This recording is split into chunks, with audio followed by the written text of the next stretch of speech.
আমার ফাতেমাতুজ জোহরা রাদিয়াল্লাহু তাআলা আনহা প্রাণের স্বামী হযরত আলী রাদিয়াল্লাহু তাআলা আনহুকে বলতেছে, ভাই আমার প্রাণের স্বামী, আজকে আমাদের বাড়িতে খাবার নাই, অভাব অনটনে আছি, আমার দুই বাচ্চা ইমাম হাসান হোসেন খাবার খায় না, ও ভাই আমার প্রাণের স্বামী খাবারের কি ব্যবস্থা হবে না? আমার হযরত আলী রাদিয়াল্লাহু তাআলা আনহু বলে, বিবি রে,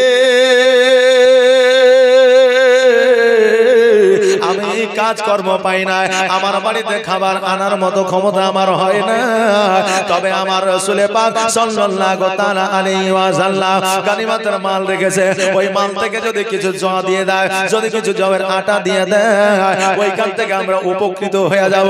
অতএব শোনো শোনো, আর দেরি করিও না, দেরি করিও না, জলদি করে তুমি যাও আর তোমার আব্বাজানের কাছ থেকে কিছু নিয়ে আসো, ওই খাবারটা আমাদের সন্তানকে খাওয়াও।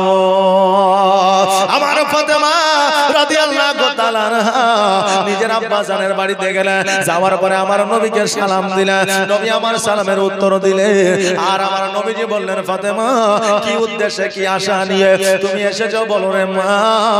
আজকে তোমাকে আমার আল্লাহ জান্নাতের রানী বানিয়েছে, তাই আমি নবী তোমাকে জান্নাতের রানী হিসাবে আমি চিনি, বলো বলো আজকে আমার কাছ থেকে তুমি কি চাও? আমার ফাতেমাতুজ জোহরা রাদিয়াল্লাহু তাআলা আনহা বলতেছে, ওগো আব্বাজান, আমার দুই সন্তান ইমাম হাসান হোসেন ক্ষুধার্ত অবস্থায় আছে, না খায় আছে, আপনার কাছ থেকে যদি কিছু আমি পাইতাম তাহলে আমার সন্তানকে খেতে দিতাম।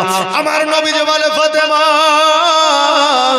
আমার কাছে কিছু নাই রে মা, আমার কাছে টাকা নাই, পয়সা নাই, জবের আটা নাই, আমার কাছে খেজুর নাই, আমি তোমাকে কি দিয়া উপকৃত করব? ও ফাতেমা শোনো রে, আজকে যে মালগুলো আমার কাছে আছে এগুলো গরিবের জন্য, এতিমের জন্য, মিসকিনের জন্য, অতএব এই সমস্ত মাল তোমাকে দেওয়া যাবে না, কারণ তুমি হলে আমি নবীজি আমার কন্যা। জোরে বলুন সুবহানাল্লাহ। ও বাবাজি ভাইরা, আমার মা ফাতেমা রাদিয়াল্লাহু তাআলা আনহা আলহামদুলিল্লাহ বলে ওইখান থেকে বাড়িতে ফিরে আসলে, কিন্তু আমাদের মতো জগতের যদি কন্যা হইল, বাপ দিল না, ওই বাপের বাড়ি আর জীবনে যাব না। বলে কি বলে না?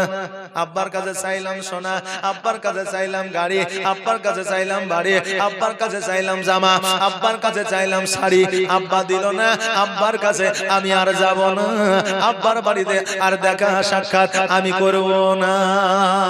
এইরকম মানুষ আছে না নাই? জি আছে, অনেক আছে, অনেক আছে, গুণে শেষ করা যাবে না। আমার ফাতেমা কোন রাগ না করিয়া আলহামদুলিল্লাহ পড়িয়া বাড়িতে আসলে, এইদিকে আমার নবী পাক সাল্লাল্লাহু তাআলা আলাইহি ওয়াসাল্লাম আল্লাহর দরবারে ডাক দিয়ে বলে, আল্লাহ গো, ও আল্লাহ, তোমার জান্নাতের রানী ফাতেমা আজকে আমার বাড়ি থেকে ফিরে গেছে গো আল্লাহ, আমার ফাতেমার দিকে আমি তাকাতে পারলাম না, আমার ফাতেমার দুই চোখের পানি, আমার ফাতেমার চোখের পানি আমি নবী সহ্য করতে পারি না, ওই আল্লাহ আমার ফাতেমার জন্য যদি কিছু খাবারের ব্যবস্থা করে দেন।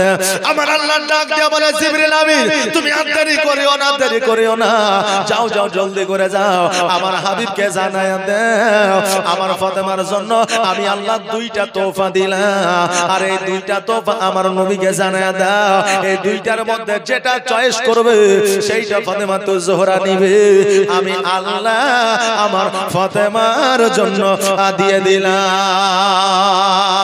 বাবাজি ভাইরা, এই দুইটা আপনার তোফা কি কি ছিল জানা আছে? এই দুইটা তোফা কি কি ছিল জানা আছে আপনাদের? যে জানা নাই, তবে আমি বলে দিয়ে যাব, বলে দিয়ে যাব, যদি এখন না পারেন কালকে দিবেন, কাল না পারলে পরশু দিবেন, পরশু না পারলে এক মাস পরে দিবেন, যেহেতু নবীর মাদ্রাসা, এই নবীর মাদ্রাসায় দিলে কিন্তু আমাদের টাকাগুলো পানিতে পড়ে যাবে না, কোনো পচা পুকুরে যাবে না, এই টাকা মাদ্রাসায় দিব, কাল কিয়ামতের দিনে আমার আল্লাহ তাবারাক তাআলা সদকা জারিয়া হিসাবে আপনাকে নেকি দান করায়া আপনাকে জান্নাত বাসী করাইবে। দুইটা তোফা আমার হযরত ফাতেমাতুজ জোহরা রাদিয়াল্লাহু তাআলা আনহাকে কি কি দিয়েছিলেন এটাও বলে দিয়ে যাব। আমি আপনাদের এখানে জালসায় এসেছিলাম, আমি মায়েদেরকে বলেছিলাম তিনটা জায়গায় স্বামীকে শাসন করতে পারবে, আর আলতা, টিপ, তারপরে নখ পালিশ, ঠোঁট পালিশ, মাস্কারা দেওয়া যাবে কিনা এইটা বলে দিয়ে যাব বলেছিলাম, কিন্তু বলা হয় নাই।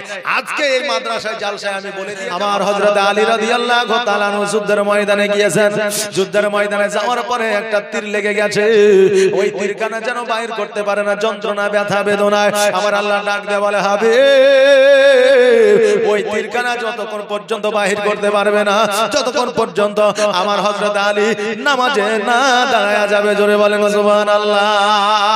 আমার হযরত আলী রাদিয়াল্লাহু তাআলা আনহু যখন নামাজে দাঁড়ায়া গেলেন, এবার নামাজে দাঁড়ায়া যাওয়ার পরে ওই তীরখানাকে যেন বাহির করে নিলে, আর ওই তীরখানার সঙ্গে সঙ্গে যেন গোশত বাইর হয়ে চলে এসে আমার হযরত আলী ডাক দিয়ে বলে, ওরে আমার নবীর সাহাবীরা, তোমরা কি আমার পা থেকে তীরখানা বাইর করেছো? বলে হ্যাঁ। বলে শোনো রে, আমার পা থেকে তোমরা তীর বাইর করেছো, আমি একটুকু জানতে পারি না। মাদ্রাসার ব্যাপার, মাদ্রাসা তো কিয়ামত পর্যন্ত থাকবে না, কি বলেন? হ্যাঁ, কিয়ামত পর্যন্ত থাকবে। এই মাদ্রাসা মসজিদ কিয়ামত পর্যন্ত ধ্বংস হবে না, কিয়ামত হয়ে যাবে সব কিন্তু তুলোর মতো উড়বে, কিন্তু মাদ্রাসার মসজিদ ধ্বংস হবে না। আল্লাহ বলবে, ও মাদ্রাসা মসজিদ তোমরা কেন ধ্বংস হও না? মসজিদ মাদ্রাসা বলবে, আল্লাহ গো, যারা আমাকে সময় দিয়ে, শ্রম দিয়ে, টাকা দিয়ে, পয়সা দিয়ে, সিমেন্ট দিয়ে, বালি দিয়ে, ইট দিয়ে, পাথর দিয়ে যারা আমাকে তৈরি করেছে, তারা যতক্ষণ পর্যন্ত জান্নাতি না হবে ততক্ষণ পর্যন্ত আমরা মাদ্রাসা মসজিদ ধ্বংস হব না। জোরে বলেন সুবহানাল্লাহ। আজকে আমাদের মায়েরা কবরে বসে বসে আজকে গুরুদাসপুরে জালসার দিকে তাকায় আছে, আমার সন্তানকে জমি দিয়ে এসেছে, জায়গা দিয়ে এসেছে, টাকা দিয়ে এসেছে, ও আল্লাহ আমার সন্তানেরা আমার নামে দান করবে, আর সাদকায়ে জারিয়া হিসাবে আমি নেকি পেতে থাকবো। আর আমি যদি নেকি পেতে থাকি, আমাকে আল্লাহ জান্নাতবাসী করবে। এই রকম কবরে আপনার, কারণ আমাদের মওত কখন হয়ে যাবে কেউ বলতে পারবে না, কারণ খলিকুল ইনসানু জাইফা।